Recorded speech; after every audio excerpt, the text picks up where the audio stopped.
লোকসভা নির্বাচনকে কেন্দ্র করে উত্তর জেলা পুলিশ প্রশাসনের উদ্যোগে ধর্মনগর শহরে একটি বাইক র্যালি অনুষ্ঠিত হয়।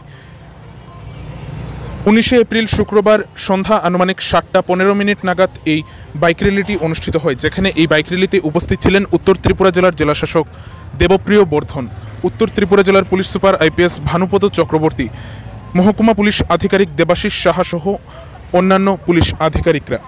এছাড়াও উপস্থিত ছিলেন অতিরিক্ত পুলিশ সুপার উত্তর ত্রিপুরা জেলার জিরিমিয়া ডার্লং। এই বাইক র্যালি সম্পর্কে বিস্তারিতভাবে বললেন উত্তর ত্রিপুরা জেলার police super IPS Bhanupada Chakraborty. এটা হলো আজকে দেখেছেন আপনারা, পশ্চিম ত্রিপুরা লোকসভা কেন্দ্রে নির্বাচন হয়ে গেল। আগামী 26 তারিখ এখানে নির্বাচন অনুষ্ঠিত হবে।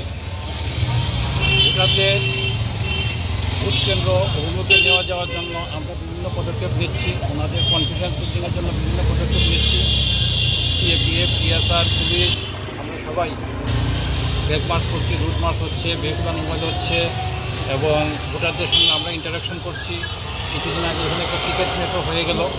আজকে যেটা হলো সেটা হলো এই ডিস্ট্রিক্টের যে সব এলাকা আছে, বিভিন্ন এলাকাতে এখান থেকে প্রায় 70টার মতো বাইক এবং সবাই হলো পুলিশের যারা চাকরি করে তারা বিভিন্ন এলাকাতে যাবে, গিয়ে দেখবে, মানুষের সঙ্গে কথাবার্তা বলবে, ভোটারদের মনে কনফিডেন্স বিল্ড করবে যে আমরা আছি, আপনারা ভোট কেন্দ্রে যান, নির্বিঘ্নে আপনাদের ভোট দিয়ে আসুন আপনারা।